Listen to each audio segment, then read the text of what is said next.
Olá, tudo bem? Espero que todos estejam bem. Vamos dar continuidade ao nosso projeto do Bíblia em Áudio, para a gente estar aqui edificando a nossa fé e o nosso espírito, para estarmos aqui cada vez mais próximo de Deus, para haver transformação em nós e vivermos os planos do Senhor para a nossa vida. Vamos lá? Para quem não me conhece, eu sou a missionária Roberta Lima. Eu fui levantada e escolhida por Deus para estar auxiliando você nessa jornada de conhecimento da Bíblia e para a gente estar aqui aprendendo a colocar a palavra de Deus para edificar a nossa fé e o nosso espírito, e ao mesmo tempo a gente vir a colocar em prática para ver transformação em nós, tá bom? Abra a tua Bíblia em Evangelho de Mateus, capítulo 22, que fala assim: De novo Jesus usou parábolas para falar ao povo. Ele disse: O reino do céu é como um rei que preparou uma festa de casamento para o seu filho. Depois mandou os empregados chamar os convidados, mas eles não quiseram vir.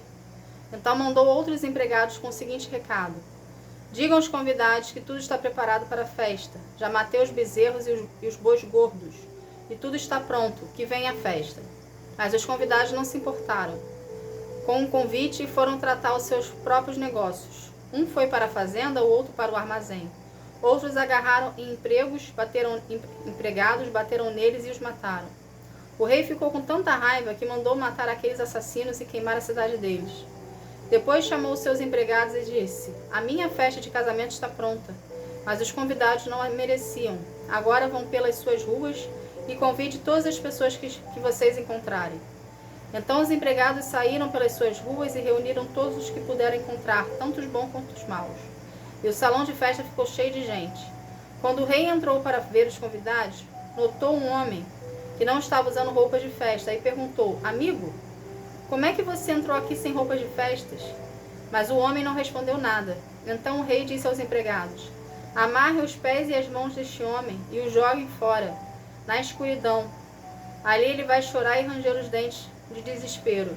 E Jesus terminou dizendo: Pois muitos são convidados, mas poucos são escolhidos.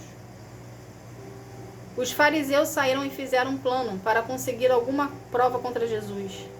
Então mandaram que alguns dos seus seguidores e alguns membros do partido de Herodes fossem dizer a Jesus: Mestre, sabemos que o Senhor é honesto, ensina a verdade sobre a maneira de viver que Deus exige e não se importa com a opinião dos outros nem julga pela aparência. Então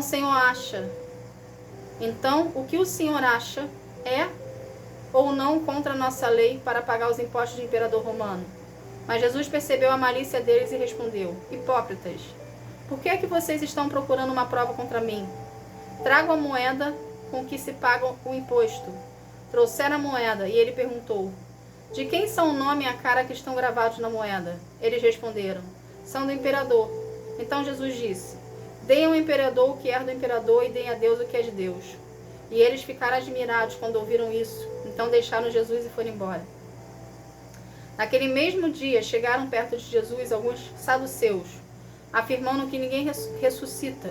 E eles disseram a Jesus: Mestre, Moisés ensinou assim: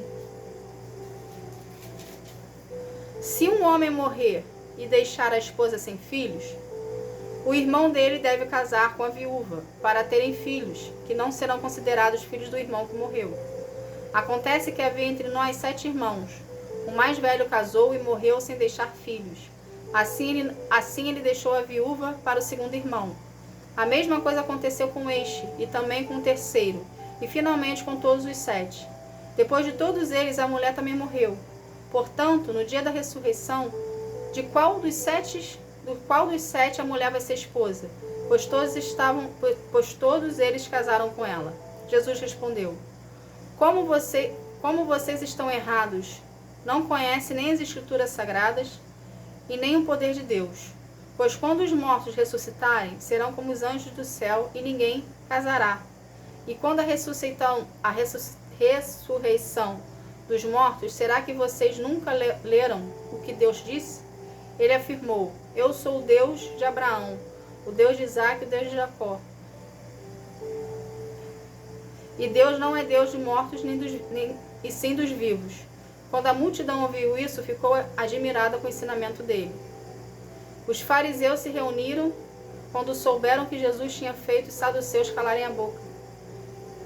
E um deles, que era mestre de lei, querendo conseguir alguma prova contra Jesus, perguntou: Mestre, qual é o mais importante de todos os mandamentos da lei? Jesus respondeu: Ama o Senhor, seu Deus, com todo o coração, com toda a alma e com toda a mente.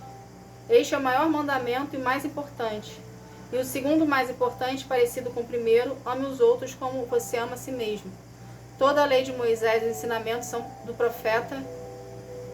profetas se baseiam nesses dois mandamentos. Quando os fariseus estavam reunidos, Jesus perguntou a eles: O que vocês pensam sobre o Messias? De quem ele é descendente? De Davi, responderam eles. Jesus tornou a perguntar: Então por que Davi, inspirado pelo Espírito Santo, chama o Messias de Senhor? Pois Davi disse: O Senhor Deus disse ao meu Senhor: Sente-se do meu lado direito, até que eu ponha os seus inimigos debaixo dos seus pés. Portanto, se Davi chama o Messias de Senhor, como é que o Messias pode ser sacerdote descendente de Davi? Ninguém podia responder mais nada, e naquele dia em diante não tiveram coragem de lhe fazer mais perguntas. Somente até aqui. O que a gente aprende do Evangelho de Mateus, capítulo 22? Que mesmo aqueles que tentam contra Jesus, Jesus sempre vai ter uma resposta pronta para responder para aqueles que vêm contra ele. Entende? O que Deus quer que você aprenda disso aqui? Comece a praticar na sua vida, no seu relacionamento com ele, a leitura da palavra. Mas não é ler a palavra de qualquer jeito. É ler a palavra querendo ler a palavra, querendo estar na presença de Deus. Leia a palavra quantas vezes forem necessárias. Escute a palavra quantas vezes forem necessárias. Pega esses vídeos aqui do Bíblia em áudio e escute quantas vezes forem necessárias.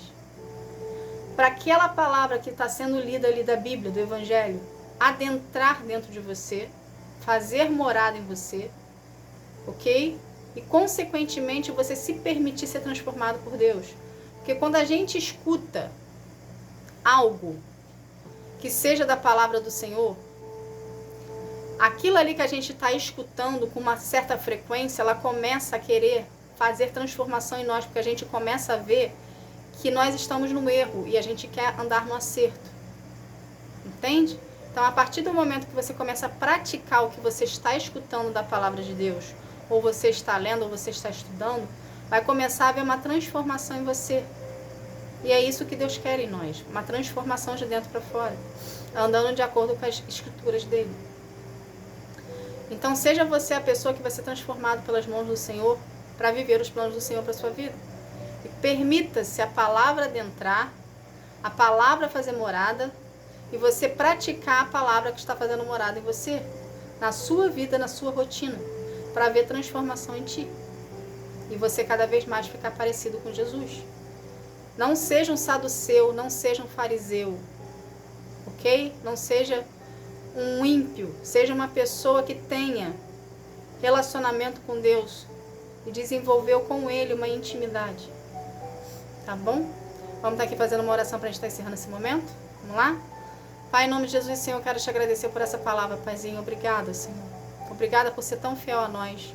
Obrigada por nos mostrar o caminho que devemos andar, o que devemos fazer e o que não devemos fazer. Pai, coloque em nós corações mais disciplinados em estar na Tua presença e Te buscar, Pai. Que a gente venha desenvolver contigo um relacionamento de aprofundamento. E cada vez mais nos aprofundarmos mais no conhecimento da Tua palavra, para colocarmos cada vez mais em prática e ficarmos cada vez mais parecidos com o Senhor. Pai, transforma-nos, Pai, conforme a Tua vontade. Estamos aqui com o coração aberto para Te receber, Senhor. Tu és bem-vindo nas nossas vidas, Senhor. Faça morada no nosso coração, faça morada na nossa mente, faça morada em todos os lugares da nossa vida, Pai, em todas as áreas dela. O Senhor tem total acesso e livre-arbítrio para poder fazer o que quiseres conforme a Tua vontade, Pai. Paizinho, pelo poder do nome de Jesus, Senhor, agradeço. Amém. Gente, obrigada. Que Deus abençoe a sua vida, que você venha ter um dia maravilhoso na presença do Senhor. Uma noite maravilhosa na presença do Senhor. Tá bom? Fique na paz. Tchau, tchau.